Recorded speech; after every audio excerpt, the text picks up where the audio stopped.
I was on the second floor. Now, Richmond Street was hollow in the middle so that you could see from one floor to the other.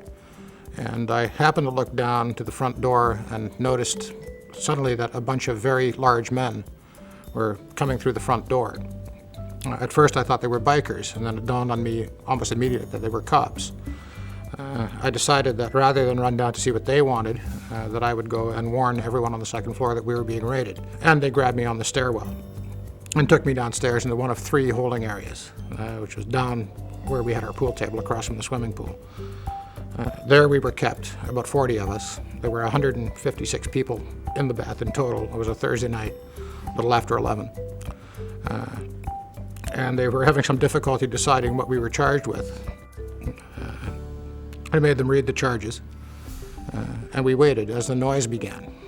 The noise of smashing drywall, breaking glass. I watched them cart the cigarette machine out of the lounge, empty it, and throw it into the swimming pool. I had a bird's eye view of that. A suggestion was made by the officers that we should all put our hands above our heads. We refused to do that, and that made them very angry.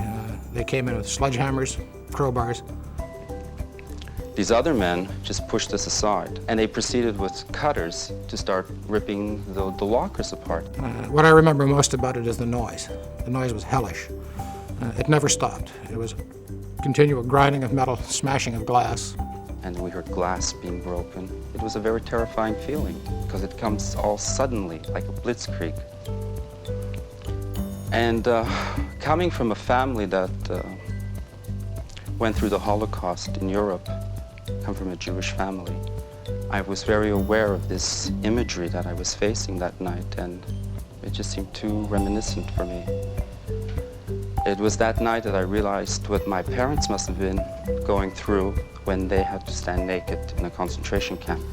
They walked me through the marble shower room on the 3rd floor, where they were busily and happily smashing the marble on the walls. I've never seen a bunch, having the time of their lives that these people were. They had a license to commit mayhem, and they were going to destroy everything they saw because they were very unhappy with what we were doing inside. It didn't fit in with their idea of what was moral and what wasn't, and they behaved like the worst kind of animal I have ever seen. I'll never forget it. I'll never forgive it. Richmond Street had 104 rooms. When they were finished, only 3 of them were left standing. $100,000 in damages and a $500,000 mortgage we could not renew because no one would take it. That's why we went out of business. This is incredible, and they think they're going to get away with it. That's when I decided to myself, they're not going to get away with it. I said, I knew somehow that this was so horrendous what these people were doing, that all of these faggots in this building were not going to walk away and let this happen. It was such a violation of the entire community, I felt. And hard to believe it had happened on that scale and that unexpectedly, that drastically, dramatically. And the numbness gave way to fury. Women and men in the community went from disbelief to just rage. Rather than letting that anger weigh us down, debilitate and demobilize us, we were able to channel it into a collective statement. That we had no idea when we asked people to be on that corner that night if anyone would be there, or how many would be there, or what mood they'd be in. That request to be at that corner at that time really tapped a current of feeling in the community. And the notion of blocking the intersection was just, to me, out of the question.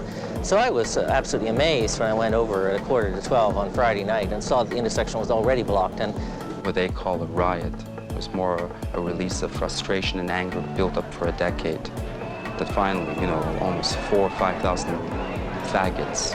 And I use that word with pride now. suddenly marched through the street and took over the street and confronted the police. Toronto had never seen anything like that, and the police were not capable of handling it. The roadblock they built at Dundas and Yonge was pathetic. And when they had to bring out the entire police force to surround the building. This is really great. This is the first time anyone who's ever done anything like this, like being in Yonge Street or something like this. It's obvious people are really, really angry at this, and they want to put an end to it right away. A friend of mine who's been much more involved politically in the movement than I have said to me, for years we've been out front trying to pull people along with us, and now everybody's out front pulling us. On the whole, I'm feeling exhilarated because the reaction was so fast. You know, at midnight on Thursday, the cops come down and arrest 273 people. Midnight on Friday, you've got 3,000 gay people and their friends in the streets, and they're practically tearing down the doors of the legislature. I mean, you can't help but feel really, really great that you've got a community out there that's not going to go crawling back into the hole.